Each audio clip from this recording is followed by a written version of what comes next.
আসসালামু আলাইকুম ভিউয়ার্স, আশা করি আপনারা ভালো আছেন। আচ্ছা, কারেন্টলি আমি যে প্লেলিস্টটা নিয়ে কাজ করতেছি এটা হচ্ছে আপনার ফাইন্যান্সিয়াল রেশিও অ্যানালাইসিস। তো আজকের ভিডিওটা হচ্ছে ওই প্লেলিস্টের একটা পার্ট। আমি এর আগে আরও 2টা ভিডিও আপলোড করছি। রেশিও কয় ধরনের হয়ে থাকে, ফাইন্যান্সিয়াল রেশিও কয় ধরনের হয়ে থাকে, তারপর আপনার প্রফিটেবিলিটি রেশিও নিয়ে আলোচনা করছি। প্রফিটেবিলিটি রেশিওর মধ্যে আপনার রিটার্ন অন সেলসের যে রেশিওগুলো আছে ওগুলো আমি কভার করছিলাম। তো প্রফিটেবিলিটি রেশিওর আরেকটা ইম্পর্টেন্ট পোর্শন হচ্ছে আপনার রিটার্ন অন ইনভেস্টমেন্ট, যেটা আমি এখনও কভার করি নাই। তো আমি নেক্সট ভিডিওতে আমি রিটার্ন অন ইনভেস্টমেন্টের যে রেশিওগুলো আছে ওগুলো নিয়ে আলোচনা করব। তো আজকে বেসিক্যালি আমি এই যে আপনার ইনভেস্টমেন্ট আছে, একটা কোম্পানির ইনভেস্টমেন্ট স্ট্রাকচার কী ধরনের হইতে পারে এটা নিয়ে আলোচনা করব। কারণ হচ্ছে আপনার রিটার্ন অন ইনভেস্টমেন্টের যে রেশিওগুলো আছে, যেমন আপনার return on equity, return on capital employed, তারপর রিটার্ন অন কমন ইকুইটি, এই রেশিওগুলো আপনার বোঝার জন্য আপনার ইনভেস্টমেন্ট স্ট্রাকচারটা বোঝা খুবই ইম্পর্টেন্ট। সাথে আপনার এই যে আপনার রিটার্নটা আছে বা যে প্রফিটটা আছে এটা কীভাবে ডিস্ট্রিবিউট হয়, আপনার এই যে ইনভেস্টমেন্ট স্ট্রাকচার বা ক্যাপিটাল স্ট্রাকচারে এই রিটার্নটা কীভাবে ডিস্ট্রিবিউট হয় এটাও বোঝা খুবই ইম্পর্টেন্ট। কারণ আপনার এই জিনিসগুলো যদি ক্লিয়ার না থাকে, আপনি মানে এই যে রিটার্ন অন ইনভেস্টমেন্টের যে রেশিওগুলো আছে এগুলো নিয়ে সবসময় একটা কনফিউশন থেকে যাবে। আমার নিজেরও এগুলো নিয়ে অনেক কনফিউশন ছিল যখন প্রথম আমি পড়তেছিলাম। কোনটা রিটার্ন অন ইকুইটির আপনার ক্যালকুলেশন কীরকম হবে, তারপরে রিটার্ন অন ক্যাপিটাল এমপ্লয়েড কী, দুইটার মধ্যে ডিফারেন্স কী, কোনটার ক্যালকুলেশন কীরকম হবে, তো এরকম অনেক বিষয় নিয়ে আপনার কনফিউশন ছিল।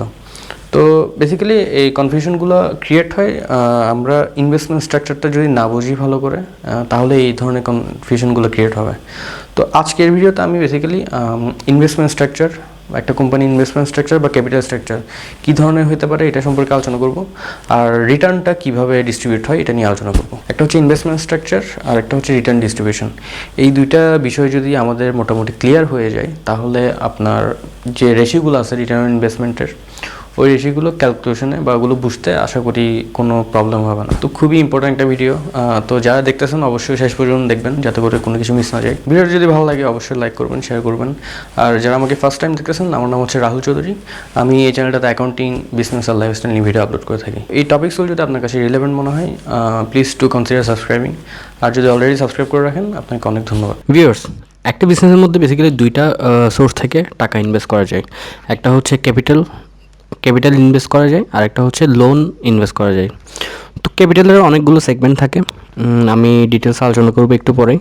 তো প্রথমে মনে করেন আমরা কয়েকজন শেয়ার হোল্ডার মিলে আমরা চিন্তা করছি, কয়েকজন পার্টনার মিলে চিন্তা করছি আমরা একটা বিজনেস স্টার্ট করব। তো বিজনেসটা স্টার্ট করার জন্য আমাদের 4 লাখ টাকার মতো ক্যাপিটালের দরকার আছে, ইনভেস্টমেন্টের দরকার আছে। তো এখন আমরা চিন্তা করলাম যে এই 4 লাখ টাকার মধ্যে থেকে 3 লাখ টাকা আমরা ক্যাপিটাল হিসেবে ইনভেস্ট করব, আর বাকি যে 1 লাখ টাকা থাকবে এটা আমরা কোনো একটা ব্যাংক থেকে আমরা লোন নিব, লোন নিয়ে আমরা ইনভেস্ট করব। তো এখানে দেখেন এই যে ক্যাপিটাল আর লোন এই দুইটা মিলাই কিন্তু হচ্ছে আমার টোটাল ইনভেস্টমেন্ট, মানে আমার ওই বিজনেসের মধ্যে এখন টোটাল 4 লাখ টাকার ইনভেস্টমেন্ট আমরা ইনভেস্ট করছি, 4 লাখ টাকা আমরা ইনভেস্ট করছি ওই বিজনেসে। তো এখন আমরা একটু ডিটেলসে যাই। আচ্ছা, প্রথমে যেটা আছে এটা হচ্ছে আপনার ক্যাপিটাল বা ইকুইটি, আমরা যেটাই বলি। ইকুইটিকে কয়েক ভাগে ভাগ করা যায়। আমি একটু বলি যে মনে করেন আমি আর আমার যারা শেয়ার হোল্ডার আছে আমরা চিন্তা করলাম যে 3 লাখ টাকা যে ক্যাপিটালটা আমরা চিন্তা করছি আমরা ইনভেস্ট করব, এই 3 লাখ টাকার মধ্যে 2 লাখ টাকা আমরা নিজেরা ইনভেস্ট করব, যারা পার্টনার আছি বা যারা ওনার আমরা নিজেরা মিলে আমাদের থেকে পার্সোনালি 2 লাখ টাকা আমরা ইনভেস্ট করব।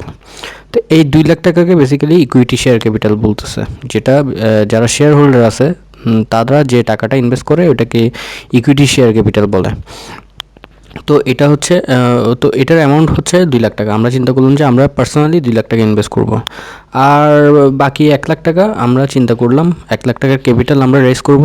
আমাদের যারা ক্লোজ রিলেটিভ আছে বা যারা ফ্রেন্ড সার্কেল আছে তাদের মধ্যে থেকে ক্লোজ কারোর কাছ থেকে আমরা 1 লাখ টাকা প্রিফারেন্স শেয়ার হোল্ডার হিসেবে আমরা এটা রেজ করব, তাদের থেকে আমরা টাকাটা নিব।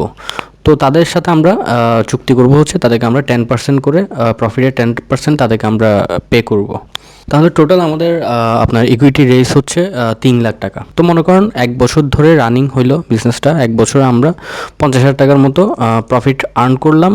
তো 1 বছরে আমাদের 50,000 টাকার মতো প্রফিট আমাদের জমা হইলো, বা যেটা আমরা আর কোথাও ইউজ করি না, এটা রিটার্ন আর্নিংস হিসেবে 50,000 টাকা আমাদের কাছে রয়ে গেছে। তো তাহলে আমাদের রিজার্ভ হয়ে গেল হচ্ছে আপনার 50,000 টাকা 1 বছর পরে। এখন দেখেন এখানে ইকুইটির মধ্যে তিনটা সেগমেন্ট হয়ে গেছে। একটা হচ্ছে ইকুইটি শেয়ার ক্যাপিটাল, যেটা আমরা যারা ওনার আছি তারা যে পার্সোনালি যে টাকাটা ইনভেস্ট করবে ওইটাকে বলতেছে। আর রিজার্ভ আর সারপ্লাস হচ্ছে যেটা আমরা প্রফিট যেটা আমাদের জমা হয়েছে ওইটাকে রিজার্ভ অ্যান্ড সারপ্লাস বলতেছে। আর প্রিফারেন্স শেয়ার হচ্ছে যেটা আমরা আমাদের রিলেটিভস থেকে বা যারা ক্লোজ পার্সন আছে তাদের থেকে যে ক্যাপিটালটা আমরা রেজ করছি ওটাকে প্রিফারেন্স শেয়ার বলতেছে। তো এখন দেখেন এই যে এখানে ইকুইটি শেয়ার ক্যাপিটাল আর রিজার্ভ এই দুইটা মিলাই এটাকে বলতেছে হচ্ছে কমন ইকুইটি, যারা আপনার ওনার আছে বা যারা শেয়ার হোল্ডার আছে তাদের পোর্শন এটা। আর বাকি যে প্রিফারেন্স শেয়ার আছে এটা সহ যদি অ্যাড করি তাহলে আমাদের হয়ে যাবে টোটাল ইকুইটি। আর টোটাল ইকুইটি বা এটাকে আপনার শেয়ার হোল্ডার্স ফান্ডও বলে। তো আমাদের টোটাল ইকুইটি হচ্ছে এখানে 3,50,000 টাকা, এক বছর পরে কিন্তু এটা।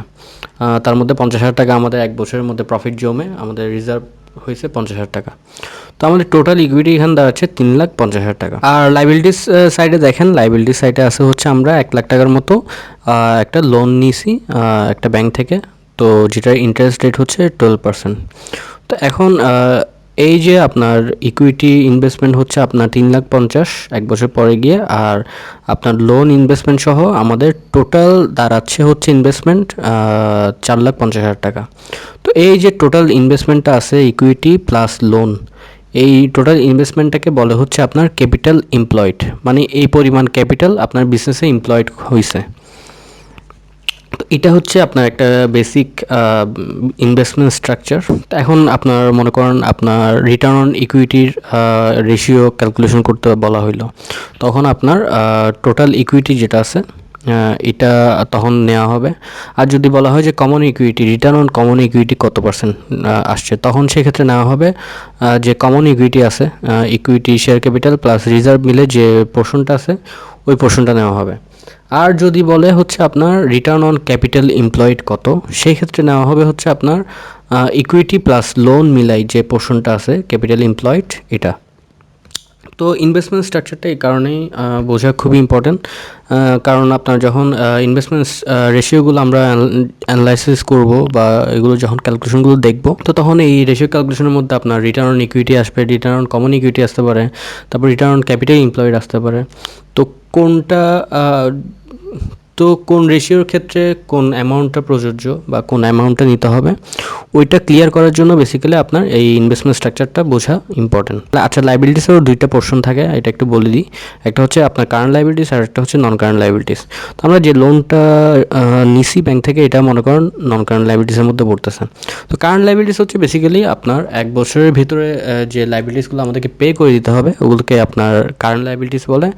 আর এক বছরের বেশি সময় পরে যে লাইবিলিটিসগুলো আমাদেরকে পে করতে হবে ওগুলোকে নন কারেন্ট লাইবিলিটিস বলতেছে। তো কারেন্ট লাইবিলিটিসের মধ্যে আপনার থাকে হচ্ছে আপনার শর্ট টার্ম লোন থাকে, অ্যাকাউন্টস পেয়েবল থাকে, ওভার ডিউস থাকে, তারপর আদার শর্ট টার্ম লাইবিলিটিস থাকতে পারে। আর নন কারেন্ট লাইবিলিটিসের মধ্যে আপনার লং টার্ম লোন থাকতে পারে, ডেফার ট্যাক্স লাইবিলিটি থাকতে পারে, আর হচ্ছে আপনার আদার লং টার্ম লাইবিলিটিস থাকতে পারে। তো এটা হচ্ছে আপনার লাইবিলিটিসের পোর্শন।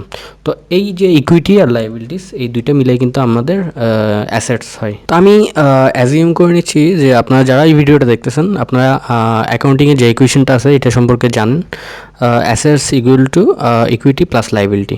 তো এই যে আমরা এতক্ষণ বললাম ইকুইটি আর লাইবিলিটি এই দুইটা মিলাই কিন্তু আমাদের অ্যাসেটসের পোর্শনটা থাকে আর কি। তো এখন এটা গেলে হচ্ছে আপনার ইনভেস্টমেন্ট স্ট্রাকচার, এরপরে আস্তে আস্তে হচ্ছে আপনার প্রফিট ডিস্ট্রিবিউশনের যে প্রসেসটা আছে ওইটা। তো এখন প্রফিট ডিস্ট্রিবিউশন বেসিক্যালি 4 জনকে প্রফিট ডিস্ট্রিবিউট করা হবে। একটা হচ্ছে যাদের থেকে আমরা লোন নিছি তাদেরকে প্রফিট থেকে টাকা পেমেন্ট করতে হবে, এরপর গভর্নমেন্ট অথরিটিকে পেমেন্ট করতে হবে ট্যাক্স হিসেবে, তারপর যারা প্রেফারেন্স শেয়ার হোল্ডার আছে তাদেরকে পে করতে হবে, আর একদম লাস্টে গিয়ে যারা কমন শেয়ার হোল্ডার আছে তারা নেট প্রফিটের পোর্শনটা পাবে। তো এটা একটা ইনকাম স্টেটমেন্ট। দেখেন এখানে রেভিনিউ ছিল 3,00,000 টাকা, সিওজিএস 1,70,000 টাকা বাদ দেওয়ার পরে গ্রস প্রফিট 1,30,000, তারপর অপারেটিং এক্সপেন্স 50,000 টাকা বাদ দেওয়ার পরে অপারেটিং প্রফিট হচ্ছে 80,000 টাকা। তো এখন আমার বিজনেসের যত রকম খরচ আছে সবগুলো বাদ দেওয়ার পরে আমার যে প্রফিটটা হচ্ছে 80,000। এই প্রফিটটা থেকে আমরা প্রথমে কাকে ডিস্ট্রিবিউট করব? প্রথমে আমাদের প্রায়োরিটি লিস্টে প্রথমে আমাদেরকে ডিস্ট্রিবিউট করতে হবে হচ্ছে আমরা যাদের কাছ থেকে লোন নিছি, লং টার্ম লোন নিছি, তাদেরকে আমাদের পেমেন্ট করতে হবে। তো ইন্টারেস্ট পেমেন্ট করতে হবে। তো দেখেন 80,000 থেকে আমরা প্রথমে আমরা লোন নিয়েছিলাম 1 লাখ টাকা। 1 লাখ টাকার 12% আমাদের লোনের আপনার ইন্টারেস্ট রেট ছিল 12%। তো 1 লাখ টাকার 12% আমরা আপনার ইন্টারেস্ট হিসেবে পেমেন্ট করে দিব 12,000 টাকা। 12,000 টাকা আমরা ইন্টারেস্ট পে করে দেওয়ার পরে আমাদের প্রফিট থাকতেছে 68,000 টাকা, 68,000। তো এখান থেকে সেকেন্ড যে প্রায়োরিটি, সেকেন্ড যাকে পেমেন্ট করতে হবে এটা হচ্ছে আমাদের যে গভর্নমেন্ট অথরিটি আছে, গভর্নমেন্ট অথরিটিকে আমাদের ট্যাক্স পে করতে হবে। তো মনে করি আমাদের এই বিজনেসের ট্যাক্স রেট হচ্ছে আপনার 12%। তো আপনার ইনকাম ট্যাক্স এক্সপেন্স আসতেছে তাহলে 8,000 টাকা, 68,000-এর উপর 12%। তো আমরা এরপরে এই প্রফিট থেকে গভর্নমেন্টকে এই 8,000 টাকা আমরা ট্যাক্স হিসেবে দিয়ে দিলাম। এরপরে আপনার যে প্রফিটটা থাকবে ওটা হচ্ছে 60,000 টাকা। এই প্রফিটটা থেকে আমাদের এরপরে প্রায়োরিটি পাবে হচ্ছে যারা প্রেফারেন্স শেয়ার হোল্ডার আছে, বা যারা আমাদের যে ক্লোজ পার্সনগুলো থেকে আমরা যে 1 লাখ টাকার লোনটা রেজ করছিলাম, তারা হচ্ছে প্রায়োরিটি লিস্টে তারা থাকবে 3 নম্বরে। তো তাদেরকে দেওয়ার পরে বেসিক্যালি যে বাকি যে অ্যামাউন্টটা বা বাকি যে পোর্শনটা থাকবে ওইটা পাবে হচ্ছে কমন শেয়ার হোল্ডার যারা আমরা আছি, যারা কমন শেয়ার হোল্ডার, যারা ওনার বা বিজনেসের যারা পার্টনার তারা। তো দেখেন আমরা 60,000 টাকা থেকে আপনার 10% হচ্ছে 6,000 টাকা, এটা যারা প্রেফারেন্স শেয়ার হোল্ডার আছে তাদেরকে আমরা প্রেফারেন্স ডিভিডেন্ড হিসেবে এটা আমরা পেমেন্ট করে দিছি। তো বাকি যে নেট প্রফিটটা থাকতেছে এটা হচ্ছে কমন ইকুইটি বা কমন শেয়ার হোল্ডার যারা আছে তারা এই নেট প্রফিটটা তাদের অ্যাকাউন্টে ঢুকবে।